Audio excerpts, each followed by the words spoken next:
മോനെ, നമ്മളെ ഇളയവൻ എന്തോ പറ്റിയിട്ടുണ്ട്. Yes, he's in depression. അതും ഫൈനൽ സ്റ്റേജിൽ നിന്ന് കലോത്സവം സ്റ്റേജ് വരെ എത്തിയിരിക്കുകയാണ്.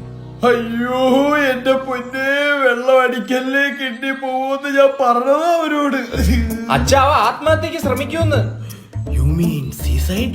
Beach side suicide. ആ സൂയിസൈഡ് നിൽക്കുന്ന കണ്ട് ഞാൻ ഇങ്ങോട്ട് വരാൻ നേരം അതുകൊണ്ട് കുട്ടിച്ചാത്തൻ മതലിന്റെ വിളിക്കിരിക്കുന്നാടാ. ഒന്നാമത് കുഞ്ഞിന്റെ സമ്മതല തെറ്റിയിരിക്കുക. മോനെ തിരിഞ്ഞിടാ. വയനാട്ടിൽ കണ്ടായിരുന്നു ഒരു കൊരൻ. എന്തുവാ മോനെ പ്രശ്നം?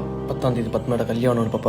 അയ്യോ വിളിച്ചില്ലേ? അതിനാണോ മോനെ ഇങ്ങനെ സ്പൈഡർമാനെ പോലെ ഇരിക്കുന്നേ? പത്മാവതി ആരെന്നറിയോ പപ്പയ്ക്ക്? ഈ പരസ്പരത്തിലെ ദീപ്തിയുടെ അമ്മയമ്മ അല്ലേ? 3 കൊല്ലം ഞാൻ അവളെ സ്നേഹിച്ചു പപ്പ. പത്മ എന്ന് വിളിച്ചിരുന്നു പപ്പ. ഒഞ്ഞു പോടാപ്പ. ഞങ്ങൾ ശാരീരിക ബന്ധത്തിൽ വരെ ഏർപ്പെട്ടു പപ്പ. എന്റെ പൊന്നു തക്കുടു, ഈ ശരീരവും വെച്ച് അങ്ങനൊന്നും പറയാതെ. അത് നീ ഉദ്ദേശിച്ച സാധനം അല്ല. ഓ, ഇത്രയൊക്കെ സംഭവിച്ചേക്ക് അവളെ പോയി കാണാപ്പാ. പറ്റില്ല പപ്പ, അവൾ പോലും അറിയാതാണ് ഞാൻ അവളെ സ്നേഹിച്ചത്. 3 കൊല്ലോ? അതെ. പിന്നെ നീ പത്മയായിട്ട് ശാരീരികമായിട്ട് അങ്ങ് പത്മിച്ചതോ? അതെന്റെ മനസ്സിൽ. കാമ കണ്ണാ.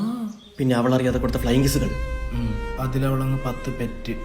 എനിക്ക് പത്മയില്ലാതെ പറ്റില്ല പപ്പ. എന്റെ പത്മരായ ഒന്ന് തിരിഞ്ഞിരുന്നേ. എനിക്ക് പത്മ തരുമോ പപ്പ?